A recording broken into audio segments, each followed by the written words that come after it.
This is our first sample of the new Nokia E90 communicator device. One of our best-selling devices, hopefully. So I'm quite excited to be getting into the box. CD. Nice quality headset. And the phone itself. Very nice. It's got a nice double hinged action so that you can pose the phone in a useful way, and a keyboard that, well, hell of a lot better than a BlackBerry. Not quite a laptop, but a hell of a lot better. And then on the front, a full phone with the numeric keypad. Actually quite small considering the power they've put into the device. And unlike the previous Nokia communicators, this is one device. The previous Nokia communicators were really a PDA inside the device and a second phone kind of glued onto the front.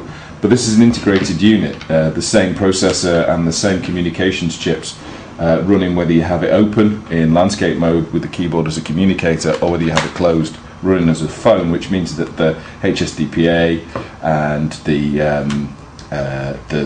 GSM functions are accessible from the computer, which I think is really cool.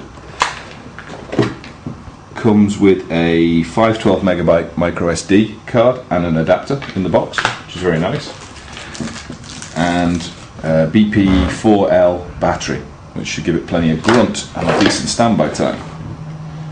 Put that in. Hopefully it's charged.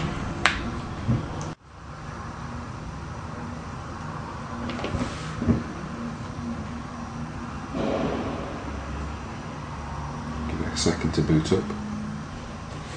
I'll have a look at the rest of the box. AC4X charger with the new Nokia ultra small barrel connector. A mini USB cable, yeah, it's a mini USB data connector on the bottom of the device. And the manuals. Quick start guide and a small manual. Okay. Set the region. Wonderful choice of Edinburgh or London.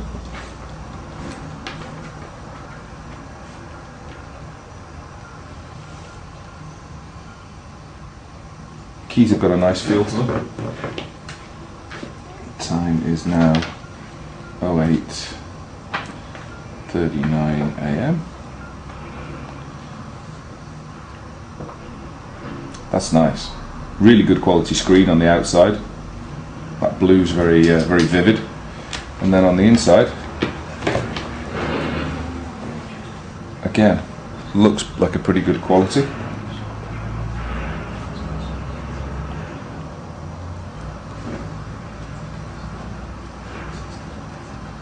And a good tutorial setup system.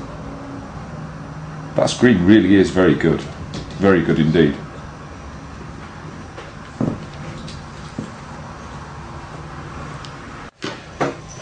Turning to the back, it's got a little button to release the back cover. Inside, the SIM slot, accessible only with the battery out. Putting the battery in, there's also an externally accessible micro SD memory card slot with a nice robust little cover. All in all, the unit feels very substantial, but not too heavy. I'm pretty sure this is around the same size as my original Nokia from about 10 years ago. It's not a big handset. It's not as big as I expected it to be. And using it with your thumbs, this keyboard's actually very nice. Feels positive, and you get a lot of tactile feedback when you press the keys.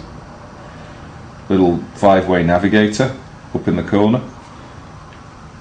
Fixed use keys across the top of the keyboard, and then soft keys to the right, and the traditional hang up and make call buttons to the left. 3G video conferencing camera in the corner of the screen, and of course on the back, wow, a 3.2 megapixel camera, which is pretty substantial. It'd be interesting to take a few shots with that and see how they look out, I'll post them. I'll post them on my blog, I think. So there we go, Nokia's new communicator. I think this is probably the nicest new unit I've seen from Nokia in at least 2 years.